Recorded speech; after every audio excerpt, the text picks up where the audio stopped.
जी तो सबको पवित्र कर देती हैं। चाहे जैसा गंदा व्यक्ति हो तो साफ तो हर जगह पर हो सकता है, लेकिन पवित्र कौन करता है?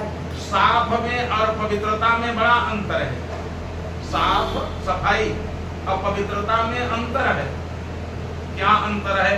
जैसे बाथरूम बहुत साफ हुए, एकदम बढ़िया टाइल्स लगा और बढ़िया से धो दिया गया, बाथरूम से ज्यादा साफ घर में कोई जगह नहीं हो, चमक रहा है एकदम बिल्कुल बढ़िया। लेकिन बाथरूम में किसी को भोजन दे दिया जाए, साफ है वो, पवित्र नहीं है। जैसे गौशाला है, साफ नहीं है, कहीं गोबर पड़ा है, कहीं गौमूत्र पड़ा है, लेकिन गौशाला में किसी को बढ़िया चौकी डाल दो तो भोजन कर सकता है, और बाथरूम में भोजन, क्योंकि बाथरूम दूषित है, अपवित्र है बाथरूम।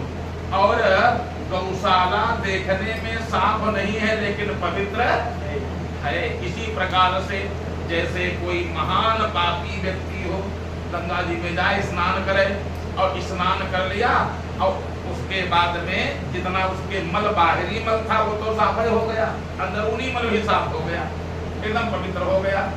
अब लोग उसको कोई गंदा नहीं कहेगा। भाई भले कोई जानता हो पहले बहुत गंदा रहता था, लेकिन आज इसने स्नान किया, साफ हो गया, अब कोई गंदा नहीं कहेगा। लेकिन वही व्यक्ति जो साफ हो गया और उसके बाद फिर नाली में लौट ले, तो गंगा जी में जो स्नान किया था वो भी सब चौपट कर डाला, स्नान करके चला और रास्ते में लौट लिया। जीव यही तो करता है, जीव संसार के लोग यही करते हैं। जैसे वो बढ़िया पवित्र रहते हैं, कितने दिन? 9 दिन और 1 महीना। बहुत लोग ऐसे हैं, अब सावन आ रहा, सावन भर न दाढ़ी बनाएंगे, और कर्म नहीं, कोई खान पान गड़बड़ नहीं। और जहां भादव लगा, नवरात्र भर कुछ सुनाए, नवरात्र के बाद जैसे कहें पंडित नवमी, पंडित जी कौन दिन खत्म हो जाएंगे, तो भैया इस दिन चाहे कोई विशेष बातें कुछ ना, 9 दिन से कुछ भवन नहीं है, इसके बाद शुरू हो जाएगा। यानी 9 दिन जो व्रत किया वो भी चौपट कर डाला, वो भी बेकार कर। जैसे कोई गंगा जी में स्नान किया, नाली में फिर लौट ले, बताओ गंगा जी की कौन जिम्मेदारी? इसी प्रकार से भागवत है।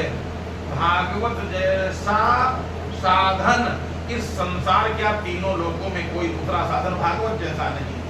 चाहे जैसा पापी हो, जब प्रेत का उद्धार हो गया, जीते जागते लोगों की बातें अलग है, जो पवित्र रहता हो, धर्म पर चलता हो, उसकी तो बातें अलग है।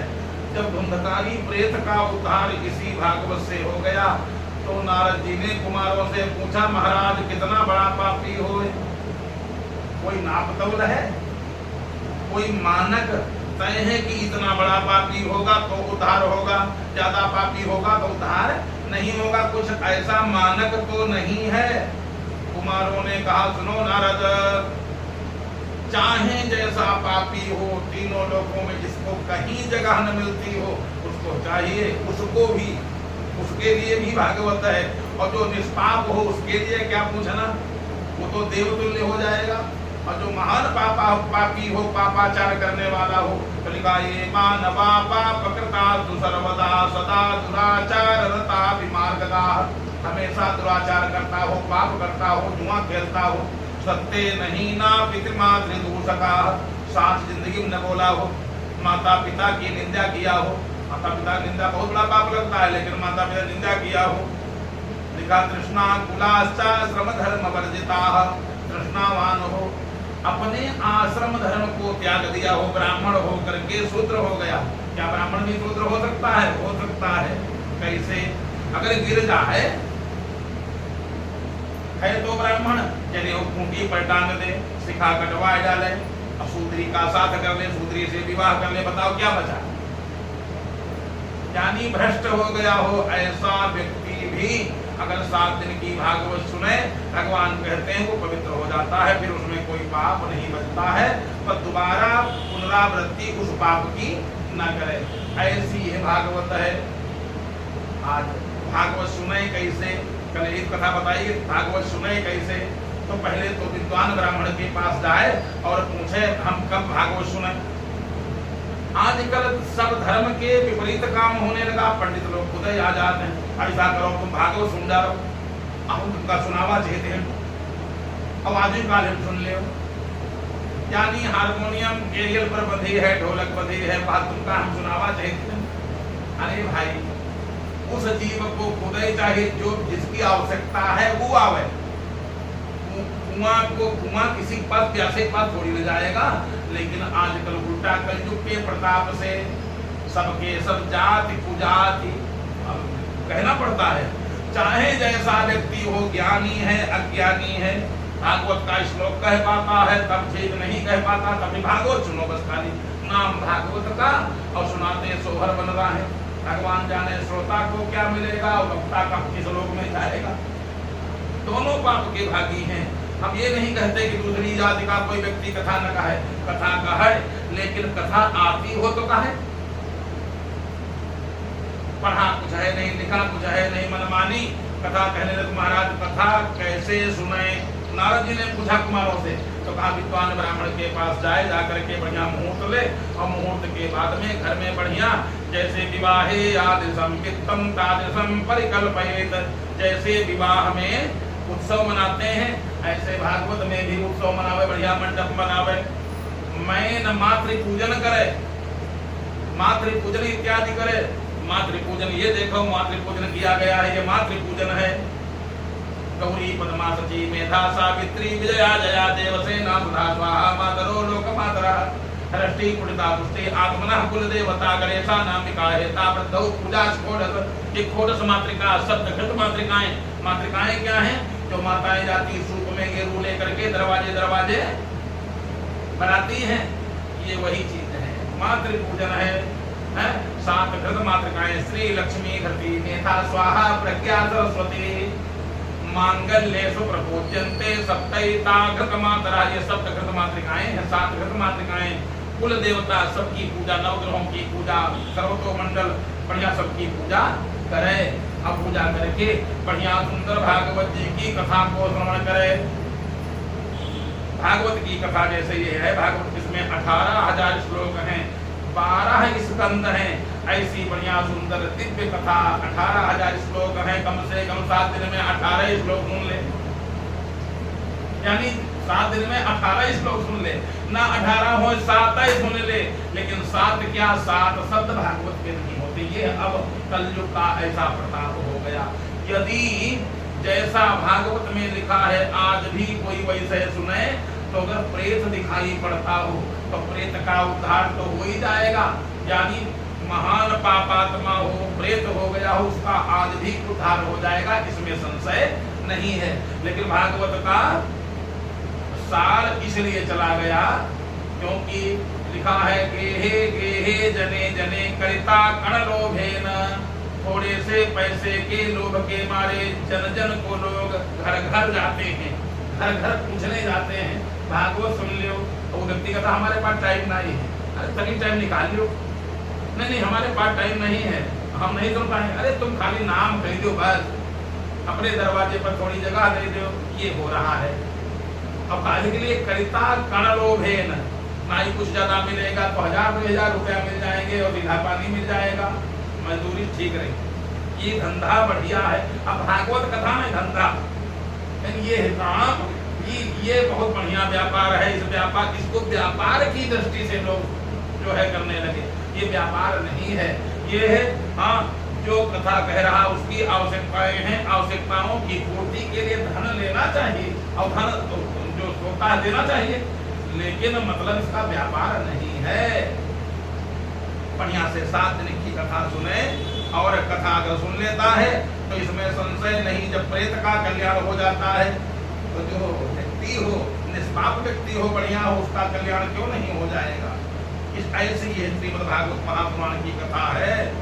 तो ऐसी यह कथा इदम भागवतम नाम पुराणम ब्रह्म संहितम, इसका नाम है भागवत, भागवत महापुराण। ऐसी सुंदर यह पुराण है। व्यास जी ने इसको लिखा और सुखदेव जी ने परीक्षित जी को इसको सुनाया। बड़ी सुंदर यह भागवत है। व्यास जी ने भागवत लिखा क्यों? पहला श्लोक है क्या? जब सुखदेव जी का अवतार हुआ और सुखदेव जी भागते चले गए, जन्म हुआ और भागते चले गए, मैं इस संसार में नहीं रुकूंगा, इस गृहस्थ आश्रम में नहीं फंसूंगा, फंस जाएंगे तो वही पुत्र पुत्र पिता लोग विवाह कर देंगे। जो पिताजी हैं ये हर एक पिताजी कहते हैं कि जल्दी ब्याह करो, लड़का बच्चा हो, हमका छुट्टी मिले, तो हमारा विवाह हो जाएगा, बड़े होंगे विवाह हो जाएगा, और जहाँ विवाह हो गया पत्नी आ गई, नारी विवश नर सकल गोसाई, नाचे नट मरकट की नाई। जैसे मदारी का बंदर नाचता ऐसे जीवन भर नाचते रहेंगे, हमारा कल्याण नहीं हो पाएगा, मैं गृहस्थ आश्रम में नहीं रुकूंगा। पैदा हुए भाग खड़े हुए, पिताजी पीछे पीछे गए लेकिन काम बना नहीं, सुखदेव जी चले गए, व्यास जी वापस बेचारे चले आए उदास होकर के, उदास हुए बैठे, नारद जी का आगमन हो गया। जब कोई काम बिगड़ा हो उस समय संत आ जाए समझ लो भगवान आ गए। भगवान पीतांबरधारी थोड़ी ना आ जाएंगे, भगवान किसी न किसी रूप में आते हैं। और ये जो संत हैं विद्वान हैं किसका रूप है? मुद मंगलमय संत समाजू, जे जड़ जंगम तीरथ राजू, मोरे मन प्रभु अस विश्वासा, राम ते अधिक राम कर दासा। नारद बाबा आ गए, नारद जी ने व्यास जी को देखा, महाराज बड़ा मुंह सूखा है। व्यास जी ने कहा क्या बताएं प्रभु, बहुत दिन से रास्ता देख रहे थे, बहुत दिन रास्ता देखी, काहे की रास्ता देखी? एक लड़का हो जाए, 12 साल महाराज रास्ता देखा, अब होगा तब होगा, 12 साल तक वो तो हुआ ही नहीं। सबके यहाँ 9 माह में हो जाता, हमारे यहाँ 1 साल 2 साल 4 साल 6 साल 10 साल हो गए, 11 साल 12 साल बाद पैदा हुआ। बाहर नहीं आना चाहता था और आया तो भाग गया। तो महाराज एक तरफ सुख, थोड़ा सा सुख बस खाली बेटे का मुंह देखा और भाग गया। इतना बस केवल संयोग हुआ, तो इतना हम लोग सोच रहे थे, अभी तक तो आस थी कि बेटा होगा, आस थी, अब तो भाग गया, ये भी आस नहीं है कि वापस आएगा, चला गया। थोड़ा बस सुख मिला महाराज। अच्छा अब महाराज क्या होगा, हम इसीलिए हम दुखी हैं। नारद जी ने कहा अच्छा अच्छा तो अपने बेटे को वापस बुलाना चाहते हो?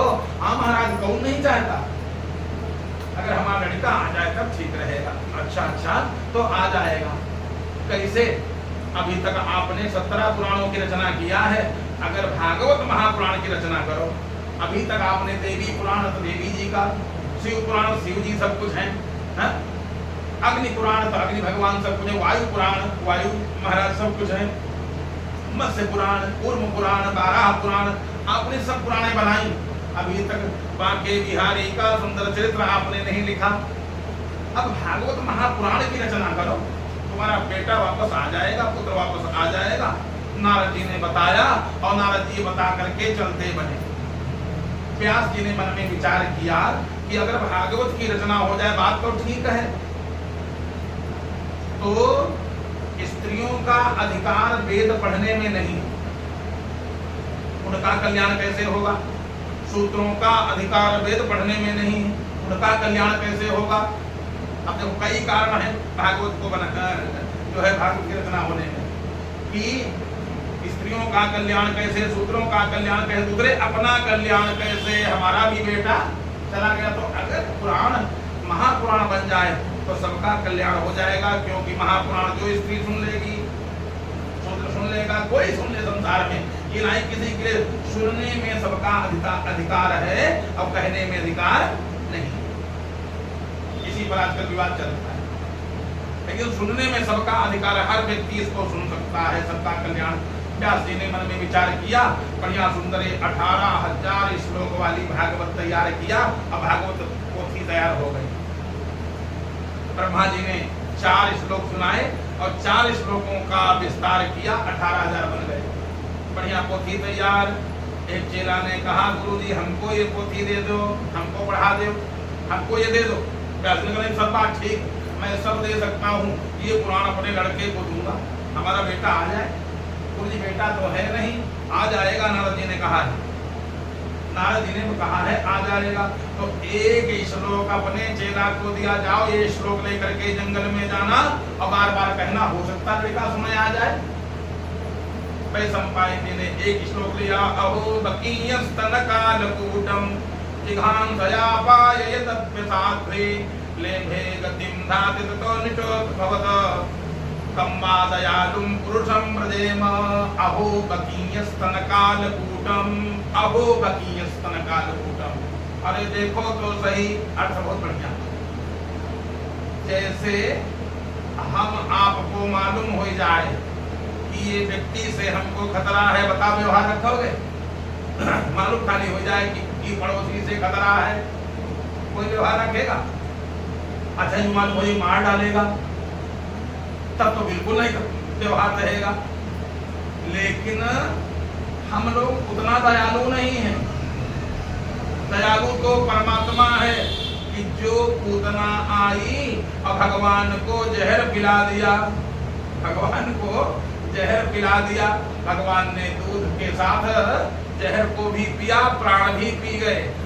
लोगों ने कहा नरक में देखो ये जाएगी, भगवान को जहर दे दिया, नरक जाएगी। भगवान ने कहा खबरदार दोबारा मत कह देना, हमारे यहाँ ये आई चाहे जैसे आई, हमारे यहाँ का नियम है, कोई आ जाए भाव कुभाव अनख आलसहु नाम जपत मंगल दिसिदसहु। भाव से आवे, कुभाव से आवे, कैसे आवे? कम से कम आई तो उन लोगों से तो अच्छी है जो कुछ नहीं चढ़ाने आते, उन लोगों से अच्छी है जो कुछ देते नहीं। कम से कम ये आई, दूध पिलाया, हाँ साथ में जहर भी पिला दिया, कोई बात नहीं है। वैसे भी संसार का जितना विष है वो हम ही लोगों को पीना पड़ता है। भगवान ने कहा पिला दिया, ठीक है किया। भगवान ने उस पूतना को माता वाली गति दे दिया, बढ़िया विमान बुलाया, विमान पर बैठाया, विमान पर बैठ करके वो पूतना भगवान के लोग को चली गई।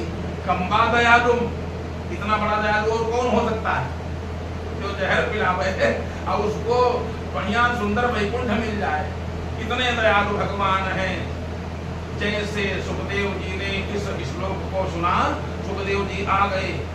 वैशंपायन जी भैया ये फिर से जो तुम कह रहे थे फिर से सुनाओ, ये तो बड़ा बढ़िया श्लोक है, ये तो हमारे प्रभु का श्लोक है कि भगवान के अलावा और कोई इतना दयालु नहीं हो सकता है। भैया फिर से सुनाना, 2-4 बार सुना। तुम्हारे पास और श्लोक ऐसे हो तो सुनाना। भाई हमारे पास तो एक ही है। अब वैशंपायन जी समझ गए यही सुखदेव जी हैं, यही सुखदेव जी हैं। एक लंगोटी लगाए खाली, पागलों की भांति, एकदम एक खाली लंगोटी, जो संसार के लोग पागल कहेंगे लेकिन वो पागल नहीं, परम ज्ञानी हैं, भगवान भोलेनाथ के अवतार है।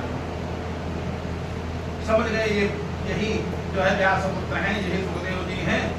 कहा महाराज हमारे पास तो एक ही श्लोक है, अगर ज्यादा चाहो तो तुमको हम जगह बता दें, वहां चलो, वहां बहुत है। कितना है? कहा वहां 18,000 है। इसे हमारे पास तो एक ही है और तुमको थोक मार्केट बताओ है, बढ़िया चलो वहां। और एकदम वहां 18,000 है, तुम आप ही के लिए हैं। हाँ 18,000। वैशंपायन जी के साथ में सुखदेव जी आ गए। व्यास जी ने जैसे देखा सुखदेव जी आए हैं और एक अपार हर्ष हो गया, अपार खुशी, जिसका बेटा चला गया हो और वापस आ जाए। जैसे देखा अपने बेटे को तो सुंदर यही भागवत सुखदेव जी को ये भागवत दे दिया। सुंदर ये भागवत महापुराण पूरी। सुखदेव जी को पढ़ना क्या था? सुखदेव जी को पढ़ना कुछ नहीं था, बस केवल संकल्प किया, पूरी भागवत अपने पुत्र को दे दिया। सुखदेव जी ने यही भागवत सुखदेव जी ने परीक्षित को सुनाया, जो परीक्षित जी का कल्याण हो गया। अब व्यास जी को परमानंद की प्राप्ति हो गई। व्यास जी बड़ा खुश बैठे, व्यास जी परम सुखी बैठे, बढ़िया बैठे। अब सरस्वती नदी का जल ऐसे ऐसे कर रहे थे।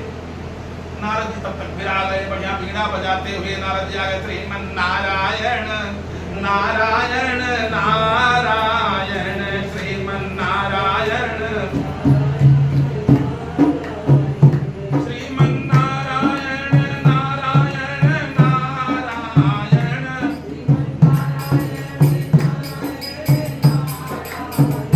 लक्ष्मी नारायण नारायण नारायण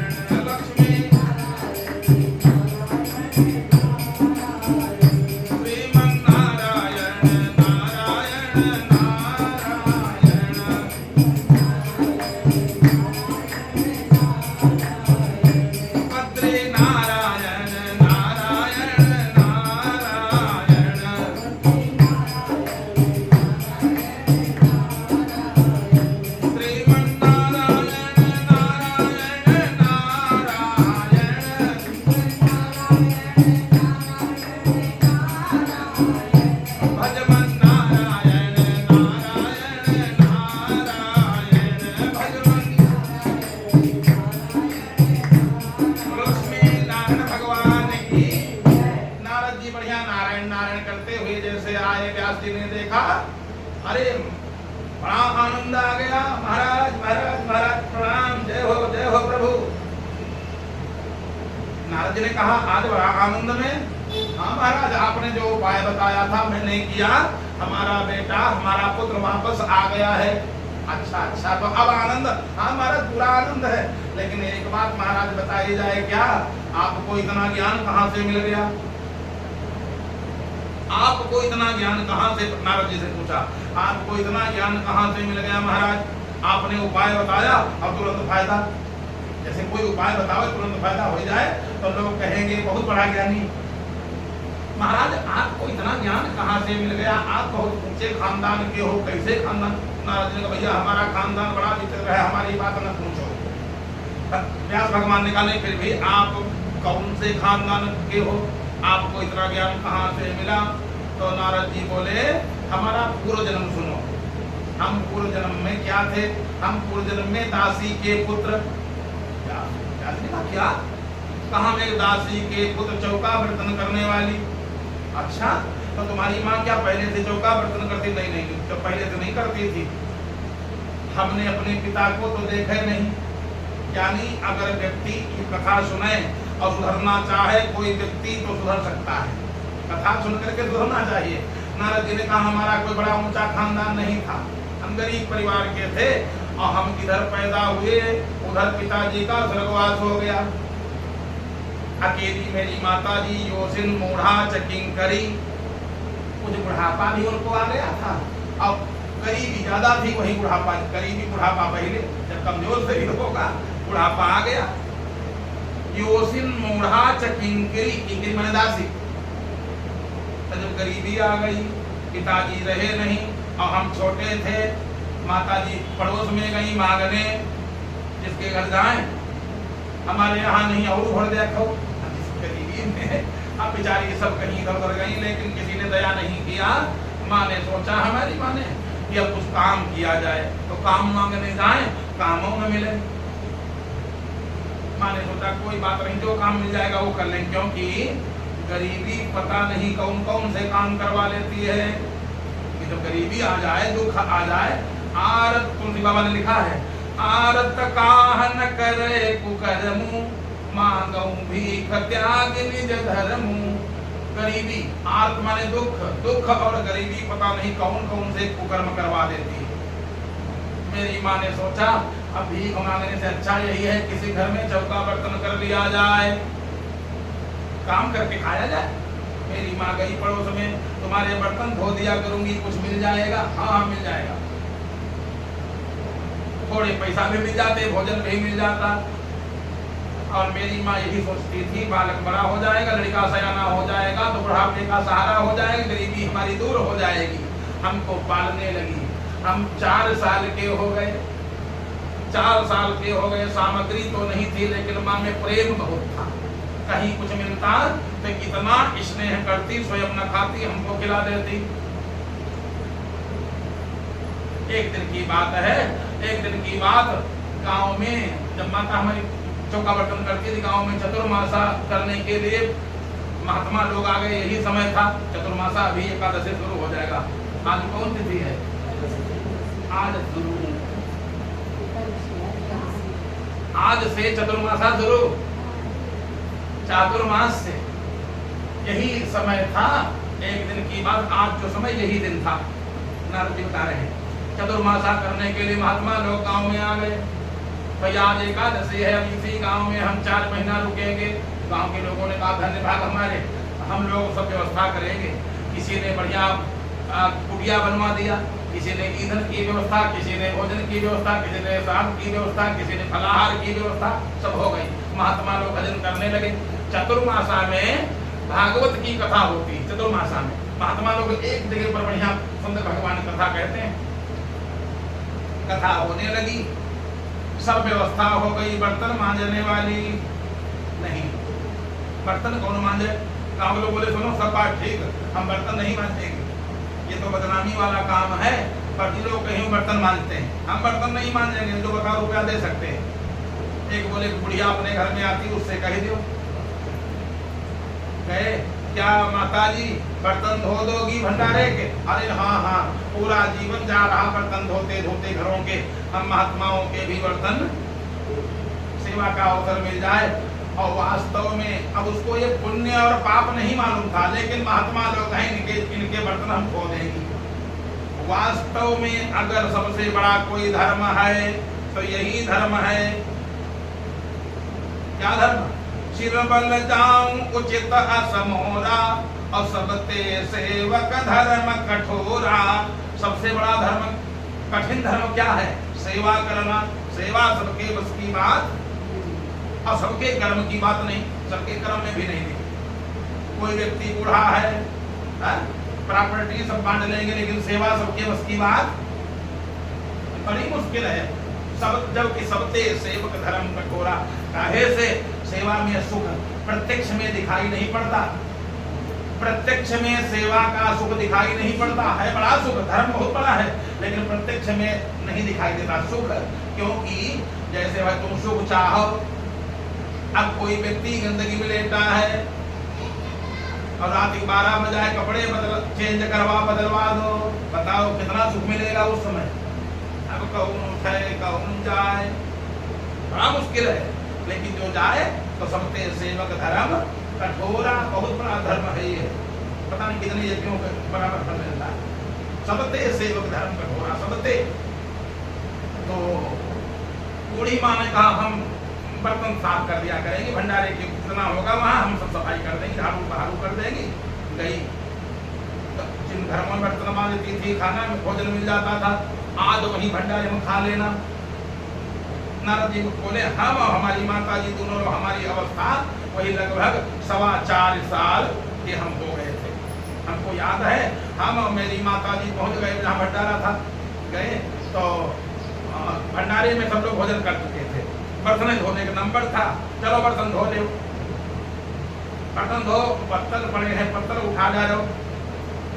आजकल तो लोग पैसा दे करके भी उन पैसा सब काम करेंगे, पत्तल नहीं उठाएंगे।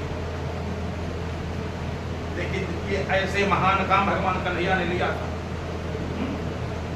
ये सब सेवा कर देते, जितने सेवा के काम हैं ये सब बहुत बड़ा धर्म है। तो मेरी माँ बोली अच्छा पत्तल उठा डालेंगी, भगोना मांझ डालेंगी, तब तक लड़का को हमारे भोजन दे दो। भूखा है, 4 साल का लड़का भूखा है, इसको दे दो, ये भोजन करता रहेगा, हम उधर बर्तन धोती रहेंगी। अटारी बोला सुनो, भोजन तो समाप्त हो चुका है, कल भोजन कर लेना, आज भोजन नहीं।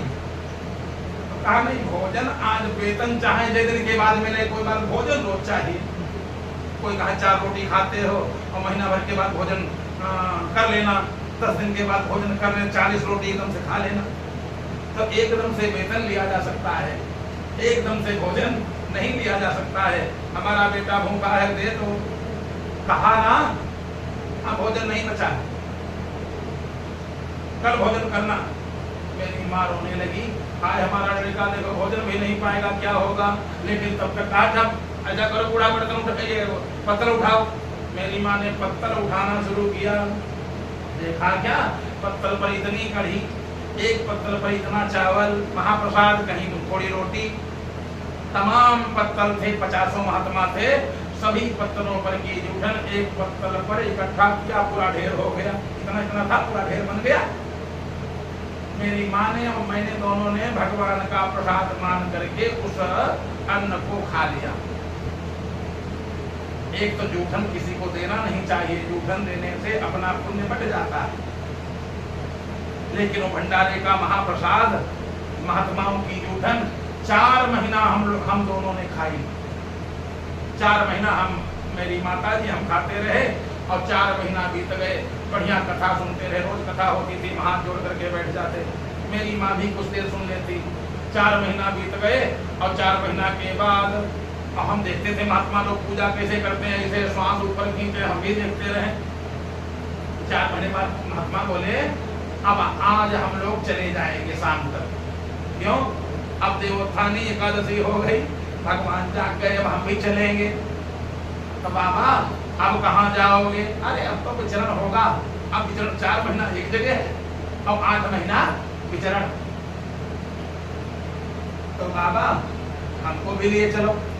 नारद बोले बाबा हमको भी लिए चलो। बाबा ने कहा चलो, लेकिन तुम चाहते क्या हो? कल भोजन, घर में तो ये भी नहीं मिलता, क्या आपके साथ हम चलेंगे? बाबा बन जाए तो भोजन मिलेगा। बाबा बोले बेटा, अरे भगवान की शरण में कोई व्यक्ति पहुंच जाए, सुखी मीन जहनी अगाधा और जिमी हरि शरण न एक बाधा। भगवान की शरण में जो पहुंच जाता है एक भी बाधा नहीं बचती। बेटा चलो हमारे साथ में चलो। बाबा, तो बाबा बनने में क्या लगता है? कुछ नहीं, केवल मन लगता है बस, और कुछ नहीं लगता बाबा बनने में। बाबा बनने में कुछ नहीं लगता। बाबा बनना है तो मन से बाबा बना जाता है, और बाकी जो तन से बाबा बनते हैं तो 2 रुपया कलर लगता है, रंग 2 रुपया में बाबा बन गए, और मन से है ही नहीं, खाली कपड़ा से बाबा है तो बाबा नहीं। और मन से बाबा बनने में कोई खर्चा नहीं लगता है, खाली मन की आवश्यकता होती, मन बढ़िया होना चाहिए। क्योंकि भगवान को प्राप्त करने के लिए कोठी, बंगला, बैंक बैलेंस, किसी परिवार, क्षेत्र, कुछ भी आवश्यकता नहीं। भगवान को प्राप्त करने के लिए केवल एक मन होना चाहिए बढ़िया। क्या? निर्मल मन जन सो मोहि पावा, मोहि कपट छल क्षेत्र न भावा।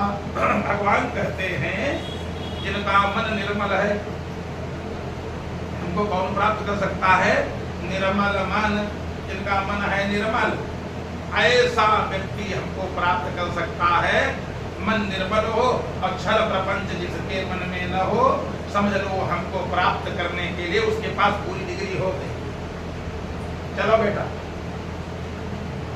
बाबा का कमंडल उठाया, नारद जी ने कहा हमने, बाबा जी ने अपने घोड़ा झंडा उठाया और बस चलते बने। मेरी माँ बर्तन धो रही थी, दौड़ के आई, ये महाराज तुम तो भागे भागे घूमे रहे हो, हमारा लड़का कहाँ लिए जा रहे हो?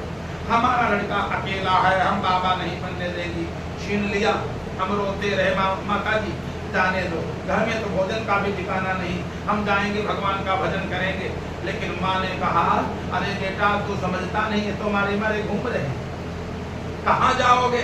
और हम चाहें जहाँ से लावे, जिंदगी भर तुमको मैं खिलाऊंगी, गारंटी ले रही हूँ, जिंदगी भर खिलाऊंगी, लेकिन तुम घर छोड़ करके मत जाओ। छीन लिया ऐसे हाथ से हाथ, अपनी झोपड़ी में पहुंच गए। चलो भोजन करो, अब कहीं मत जाना, हमको छोड़ करके जाओगे मैं मर जाऊंगी। रोने लगी। मैंने कहा ठीक है माता जी, फिर जाना नहीं कभी, मैं कभी नहीं जाऊंगी, जिंदगी भर साथ नहीं छोड़ूंगी। एक दिन की बात, मेरी माता गई गाय धोने के लिए, मालिक के यहाँ बर्तन धोया और गाय धोने के लिए गई। गाय दुहा और उसके वापस आ रही थी, इतने में काल भगवान की प्रेरणा से एक काला सांप आया और पैर में ऐसे डंक मारा, मेरी माँ गिरी और राम राम हो गई। राम राम करते हो गए, वहीं पर गिरी समाप्त हो गई। मालूम हुआ कि काल ने ही डंक मारा हो, मेरी माँ समाप्त हो गई। मैं रोने लगा, आए मेरी माँ तू तो कह रही थी जिंदगी भर साथ दूंगी, कहीं जाने नहीं दूंगी, जिंदगी भर भोजन कराऊंगी। अब कौन पूछेगा भोजन किया कि नहीं किया, कौन पूछेगा कहाँ रहोगे, कैसे रहोगे? तुम तो बड़ी झूठी निकली, तुम तो चली गई, हमारा क्या होगा? लोग आए और लोगों ने कहा बेटा तुम चिंता न करो, हमारे यहाँ काम करना और भोजन करना, जो तुम्हारी माँ करती थी अब तुम करने लगना, तुम्हारे ऊपर बड़ी विपत्ति आई है। मैंने लोगों से कहा सुनो हमारे ऊपर विपत्ति नहीं आई।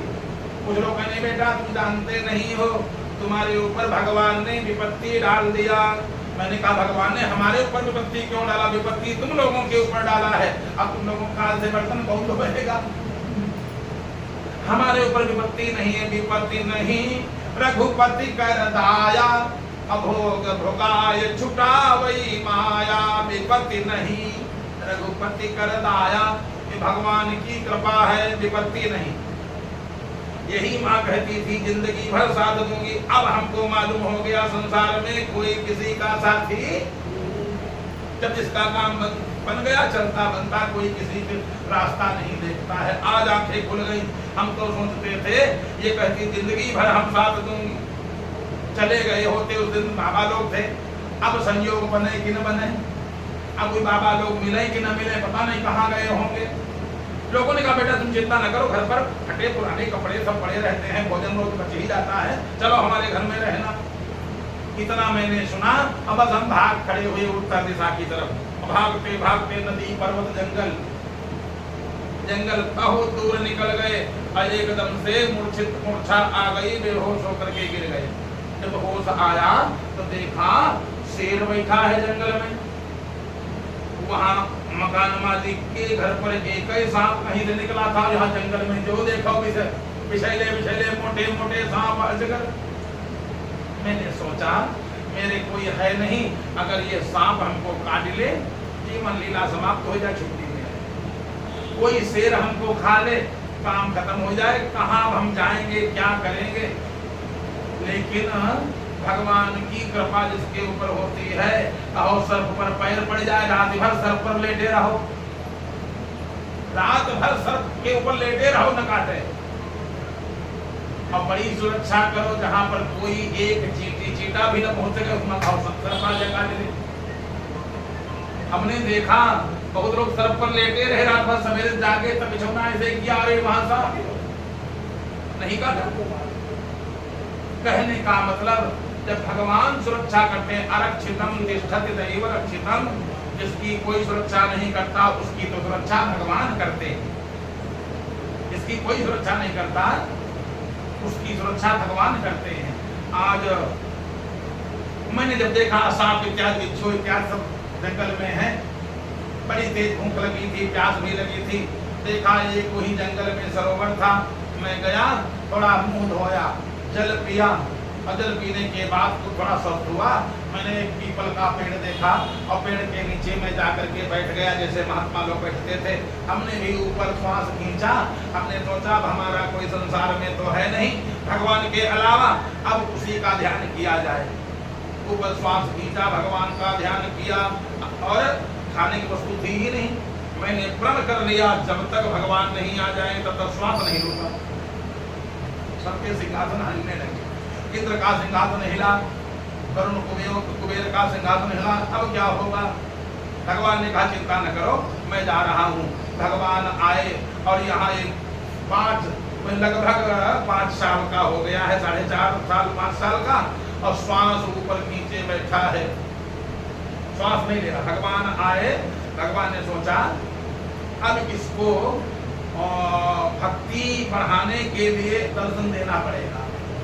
वैसे ऐसे इतनी देर कोई श्वास साध करके बैठ जाए भगवान आ जाए, संभव नहीं है। भगवान आज आए क्योंकि ये है हर जगह से निराश है, भगवान की शरण में है। आज श्वास ऊपर खींचा है, भगवान आए, बोले बेटा बेटा, जैसे बेटा कहा, भगवान की सुंदर आवाज, भगवान की जो आवाज है, मृतक जियावन गिरा सुहाई, मृतक जियावन, जो मरे हुए को भी जिंदा कर दे, ऐसी भगवान की आवाज। मृतक जियावन गिरा सुहाई, श्रवण रंध्र हुई उर जब आई, कानों से हृदय में पहुंची। कोई कह रहा बेटा, आंख खोला, देखा सामने परमात्मा शंख चक्र गदा पद्म लिए खड़े। मन में विचार किया कि बाबा कहते थे भगवान आए, अंतर ध्यान हो गए, ऐसा न हो अंतर ध्यान कहीं हो जाए तो हम इनको पकड़ लें। जैसे आंख खोल करके खड़े, मैं खड़ा हुआ, पकड़ने दौड़ा, भगवान अदृश्य हो गए, भगवान अंतर ध्यान हो गए। अब तो मैं रोने लगा, भगवान हमसे भी नाटक करते हो। जो विपत्ति का मारा व्यक्ति हो उससे नाटक नहीं करना चाहिए। जैसे हंसी करो तो किससे करो? विपत्ति के मारे से नहीं। अगर कोई विपत्ति का मारा है, मरीज है, कोई परेशान है, उससे मजाक नहीं करना चाहिए। हमने कहा प्रभु हमसे भी मजाक कर रहे हो, मैं तो इस समय विपत्ति का मारा हूँ, माँ ने साथ छोड़ दिया, परिवार है नहीं, संसार में कोई हमको चाहता नहीं, अगर आप छोड़ दोगे हम कहाँ जाएं? मैं रोने लगा, बिलखने लगा। अच्छा नहीं आओगे, कोई बात नहीं, अब की बार आंख खोला, अब हम आंखें नहीं खोलेंगे। अब आओगे, अब हम आंख नहीं खोलेंगे। लड़का ने, छोटा लड़का है, और उससे तभी बात बिगड़ जाए, वो कहता हम तुमसे नहीं बोलेंगे, अब तुमसे नहीं बोलेंगे। और दोबारा फिर कहा अच्छा लोगे? कहा हाँ हाँ हाँ, आगे आप लेता है। यही दशा भक्त और भगवान की होती है। कहा अब आपसे मैं बोलूंगा नहीं, आंख ही नहीं खोलूंगा। अब बैठ गया। ऐसा मैंने फिर से श्वास खींची, जब श्वास नहीं लिया, कई घंटे हो गए श्वास लिए नहीं। भगवान ने कहा हरि भगवान अब क्या होगा। भगवान आए, भगवान ने आकाशवाणी किया, बेटा बड़े खेद की बात है, तुम जैसे अधकचरे योगियों को हमारा दर्शन नहीं होता है। जिनकी वासनाएं शांत नहीं हुई हैं उनको मेरा दर्शन नहीं होता है। बेटा बड़े खेद की बात है। क्या खेद की बात है? इस जन्म में तुमको हमारे दर्शन नहीं होंगे। क्या